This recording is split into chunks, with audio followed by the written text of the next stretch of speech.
Okay, so to really get the genius of Imam Malik ibn Anas, we've got to shift our perspective a little. He wasn't just some traditional jurist, preserving the past. No, he was a master systems designer and he was trying to solve the future. Right off the bat, let's just bust a common myth. The story you might hear is that Malik was basically a collector of texts, kind of like a librarian. But the reality? Oh, it's so much more dynamic. He was an engineer, designing a system for the very survival of his faith. So why did he need to be an engineer? Well, to understand that, you have to picture the world he was living in. He was standing at one of the most dangerous moments in Islamic history, facing what we can only really describe as the first great information overload.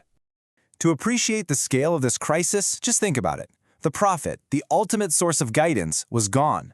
The companions who knew him best, they were passing away, all while the empire was expanding. You've got new political powers rising, and a flood of narrations, the hadith, was multiplying exponentially. In that kind of chaos, claiming you had all the answers, this false certainty, it became fashionable and very, very dangerous. And this gets right to the heart of Malik's core fear. He understood that if the religion was just reduced to a collection of isolated reports, then anybody could just pick and choose texts to justify, well, anything. It would lose its coherence, its soul, and it would fracture beyond repair. That was the problem he set out to solve. So, how'd he do it? This is where his genius really, really shines. While a lot of other people were just sifting through individual texts, Malik did something truly revolutionary. He stepped back and analyzed an entire civilization, the city of Medina. He saw it not just as a holy site, but as a living, breathing system. I absolutely love this analogy. He treated Medina like a giant, distributed supercomputer. Think about it. Thousands of people living their daily lives, praying, trading, judging. They were all still running the original operating system that the Prophet himself had installed over 10 years of direct example.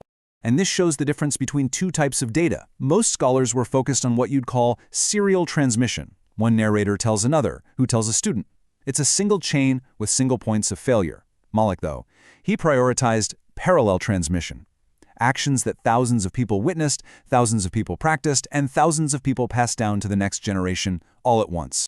This is his cornerstone concept, Amal Ahla Medina, the practice of the people of Medina. His argument was essentially probabilistic, honestly, centuries ahead of his time. What thousands of people continuously do as a community is a much stronger, much more certain piece of evidence than what one person reports hearing one time. It's all about data integrity on a massive scale. So how does this core insight build into a practical system? See, Malik wasn't just creating rules. He was engineering an anti-fragile legal framework, and that means one that gets stronger from stress, not weaker. Look at this hierarchy. He wasn't anti-text at all. The Quran is, of course, number one. But notice what comes second, even before individual hadith, the mass-transmitted practice of Medina. This system created incredible checks and balances. An isolated report was always checked against the lived reality of the community. This wasn't about rejecting texts. It was about putting them in their proper context within a resilient, living framework. To understand the power of this method, you have to appreciate the sheer volume of information he was processing. Imam Malik was a master of the data, said to have known tens of thousands of individual narrations. But in his masterpiece, Al-Muwatta, he included only about 1,700. Just stop and think about that rejection rate. That is not the work of a collector who's just hoarding everything he finds. No. This is the work of a master editor, a curator with terrifying discipline, filtering for only what was most certain, most stable, and most true. He also pioneered critical safety mechanisms. A key one is Sadd al-Dara'i, or blocking the means.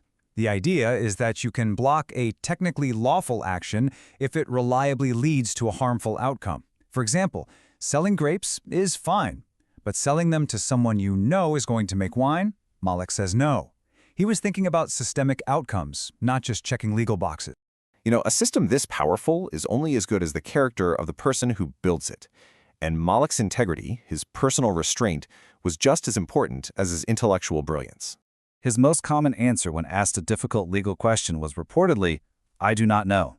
This wasn't a sign of weakness. It was a sign of immense intellectual honesty.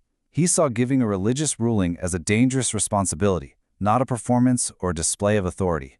And he was fiercely independent. He was beaten publicly for refusing to give political cover to the rulers of his time. Later, when the Caliph offered to make his book, Al-Muwatta, the official law of the entire empire, Mālik refused. Why? Because he understood a profound truth. Forced uniformity creates fragility. He knew that for the law to be resilient, it had to be allowed to breathe and adapt across different cultures. The ultimate takeaway is this. Imam Mālik's great achievement was solving the problem of how truth survives scale. At a moment when the Islamic world was exploding in size and complexity, he designed a system to preserve the authentic signal amidst an ever-growing ocean of noise. And that leaves us with a final thought. Mālik solved this problem for his era of information overload. We live in our own, far more accelerated age of information chaos. His methods were about community, lived practice, and intellectual restraint. So the question for us is, how do we distinguish the signal from the noise today?